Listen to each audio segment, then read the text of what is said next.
matter. It's simply one state. But the second number is very simple, and that is, I'm looking at the number, how fast will it take for Republicans to say Iowa means nothing if Congressman Ron Paul wins? Because for a whole year, all we've heard is Iowa, Iowa, Iowa. But if Ron Paul wins, the first thing we'll hear is, it's no big deal, so let's move on to the next one, which tells me, look, you can't say it's important if Romney wins, but it's not important if Paul wins. James, I saw you wincing. Yeah, it doesn't matter. Ron Paul is not going to be the Republican nominee. Romney is, and Republicans just don't want to vote for him. They will in the end. But don't his supporters, won't they be saying, well, wait a minute, he's appealing to independents. At least give him credit. Why not give him a... I give him enormous amount of credit, but he's not in terms of, he's not going to be the Republican nominee. I give him credit. He organizes people, the intents, he raises money. But in terms of even Ron Paul might fool you, James. Right. I don't think Ron Paul is going to be the nominee. But Mitt Romney, I mean, it's too soon to say, because we still have New Hampshire. He'll take New Hampshire, but what about South Carolina? You're still undecided yourself. What about as Florida? a Tea Party activist, right? Yeah, I'm looking for that non-Romney. I'm looking for the candidate who's the strongest conservative candidate that can win. And I think we have other stronger conservative candidates that are challengers than Romney. I want to bring in our chief political analyst and also our senior political analyst, Gloria Borger, David Gergen. Keep looking. For you, what do you see in the numbers? She's got to keep looking. You know, the interesting things. Okay, let's talk Tea Party here. I know you're a Tea Party person.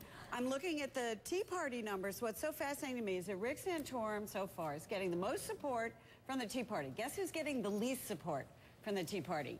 The man that James Carville says is going to be the eventual nominee, and that would be Mitt Romney. So, you know, and Ron Paul, they're kind of neutral one way or the other, because of course his foreign policy is something they would disagree with. So one thing we need to look at as we look at the results here and we go on, the Tea Party had such a huge impact in the 2010 midterm elections. The question is, if Romney does end up being the nominee, are they going to have as much impact? Because they clearly don't like him. We may make a little history here tonight. This is a very fractured field after a year, and what's striking is the Iowa caucuses started in 1972. This is 40 years, and all those that time, the lowest percentage anybody won and actually won the Iowa caucuses was in 1996. Bob Dole got 26%. Everybody else is always, the winner's always gotten a lot more than 26%. Right.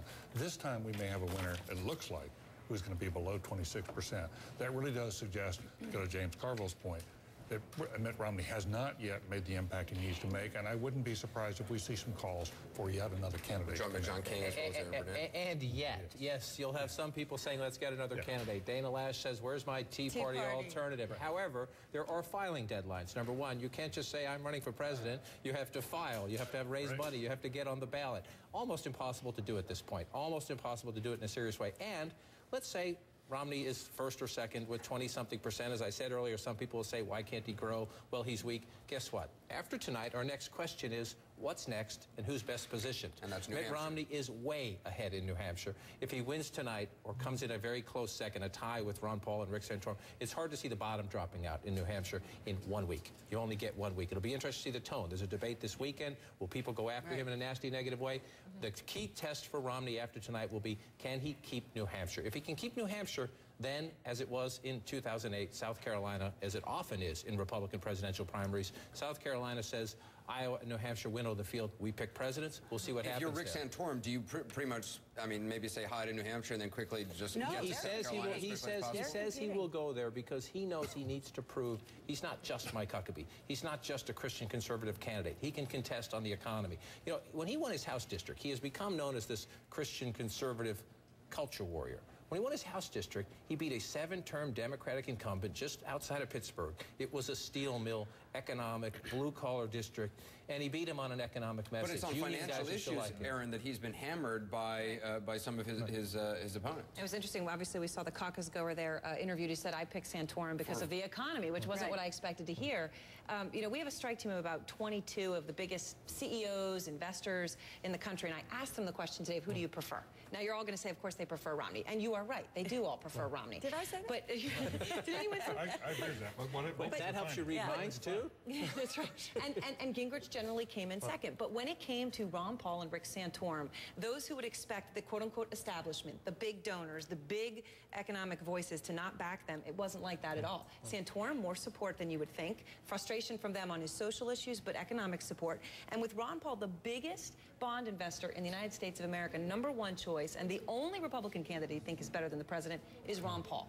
So Ron Paul does have some people saying he's unacceptable, but in that establishment, a lot of people coming out and saying it might be okay, which was a little surprising. Can I say something about Rick Santorum, though? You know, you're saying, does he go on to New Hampshire?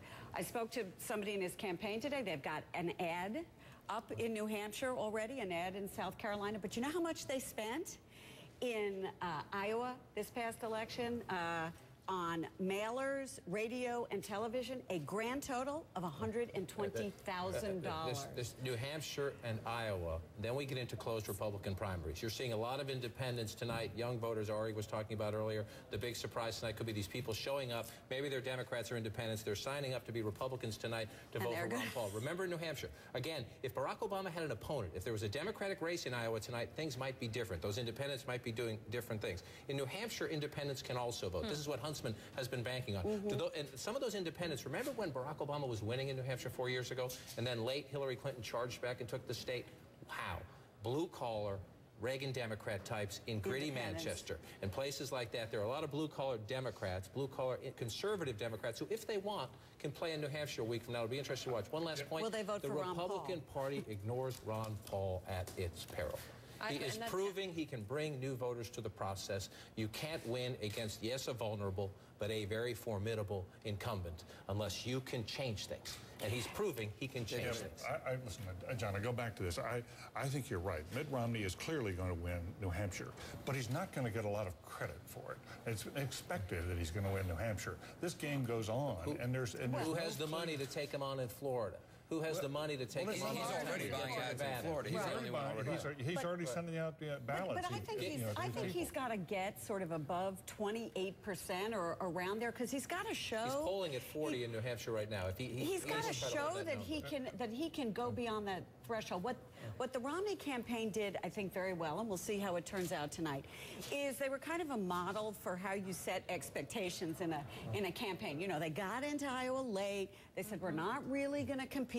Then suddenly it looked a little better for them. And then they're in Iowa, but their super PAC is running the ads. They're not. I think they mishandled the expectations. I think they've set them too high. I got to take a quick break. Voting continues at caucuses across the state of Iowa. We're going to bring you to a number of caucus sites to let you watch the voting as it takes place. Our coverage continues, as well as new information from the entrance polls where we polled voters before they went into the caucuses. We'll be right back.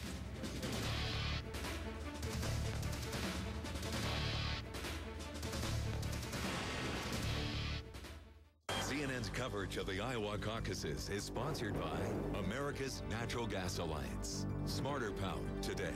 Go to CNNPolitics.com to get the most up-to-date news and facts from the best political team on television.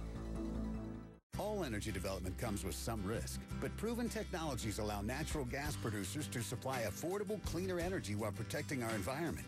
Across America, these technologies protect air by monitoring air quality and reducing emissions, protect water through conservation and self-contained recycling systems, and protect land by reducing our footprint and respecting wildlife.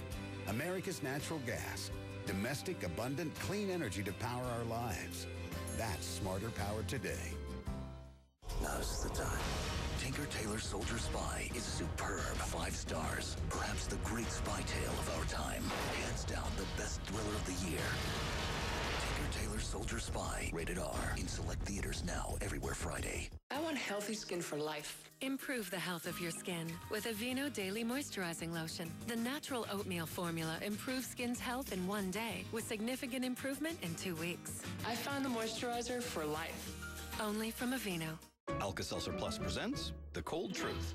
I have a cold, and I took NyQuil, but I'm still stuffed up. Sorry, buddy. Truth is, NyQuil doesn't unstuff your nose. What? It doesn't have a decongestant. Really? You need a more complete cold formula, like Alka-Seltzer Plus liquid gels. It's specially formulated to fight your worst cold symptoms, plus relieve your stuffy nose. Thank you. You're welcome. That's the cold truth. Alka-Seltzer Plus liquid gels. Oh, what a relief it is. Dyson has invented a vacuum cleaner with a rather clever, self-adjusting cleaner head.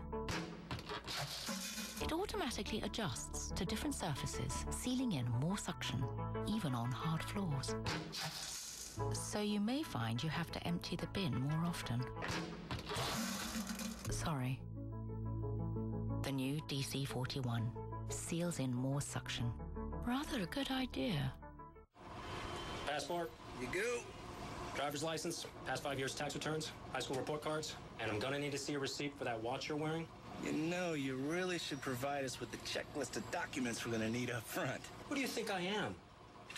Quicken Loans?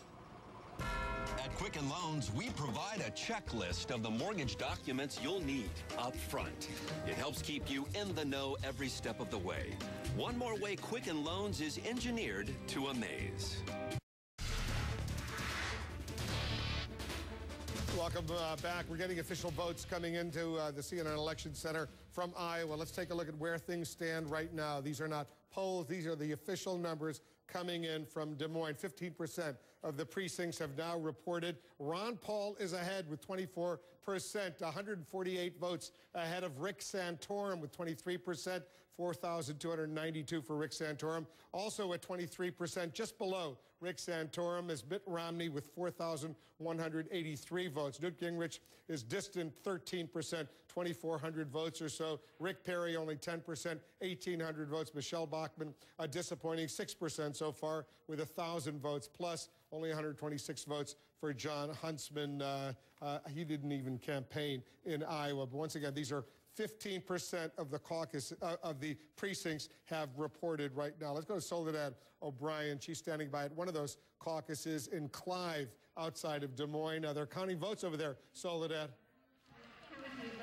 Yeah, there are two precincts that they're counting votes for here in Clive. They're doing West Des Moines Precinct 1 and West Des Moines Precinct 2. And over here, I'm looking at Precinct 2 votes being counted. What they're going to do is, you can see, they're starting to sort them, right? So first thing they got to do is divide them by candidate. After that, they start counting those piles. Once they finish counting the piles for the first time, they'll then switch, count those piles a second time to make sure that they're getting a consistent number. And after that, they're going to start writing on a whiteboard. They're going to write on the whiteboard who has done what, who's done well. There's some speakers who are talking as well, so I'm going to let you come through, because while they're doing the counting, it takes about 15 minutes. I'm sorry, I apologize for blocking you. While they're doing their counting, it's going to take about 15 minutes. There's business to do, so speakers are come up and going to talk about the platform and the planks and things like that for the folks who stayed. They probably lost, I'm going to guess, Wolf, 800 people, 1,000 people maybe. This is all that's left. These are people who are interested in seeing these results put up and also talking more about some of the business of the party. They're expecting, Wolf, that this is going to take about 15 minutes to do this, the first count, then the second count, and then they're not only going to write it up for everybody to see, they'll also make the official phone call, as they tell me, to give the official results from these two precincts that will be reporting here from Clive. Wolf? Soledad's at the Seven Flags Event Center in Clive, watching what's going on. We'll get back to you, get those numbers. Let's check in with Shannon once again. Shannon Travis is joining us. He's in Cedar Falls. What's the status over there in Cedar Falls, Shannon? Hey there, Wolf. Well, step by step, this process is playing out. I mean, this was the largest caucus site, about 6,000 people, but you'll see behind me that many of the bleachers are empty. Right now, the next step in this process is actually tabulating those votes, so it's taking a little bit longer because, again, this was the largest caucus site. I'm joined right here by Justin. He is the caucus chairman for this county. How's the vote looking so far, Justin? Well, the results are actually going to be reported by the state party in Des Moines, but we're right here, as you can see, we're tabulating everything and sending it off to them as we speak. So, can you give us an idea how it's trending? I actually don't even know myself. We haven't looked at them. We haven't tabulated them. I know they're entering them by precinct and getting them to Des Moines by precinct. But and about how much longer do you think this process will take? It looks to me like it's winding down here. So I would think probably within the next 10 or 15 minutes, Des Moines will have all our the state party will have all our information. Thank you, Justin.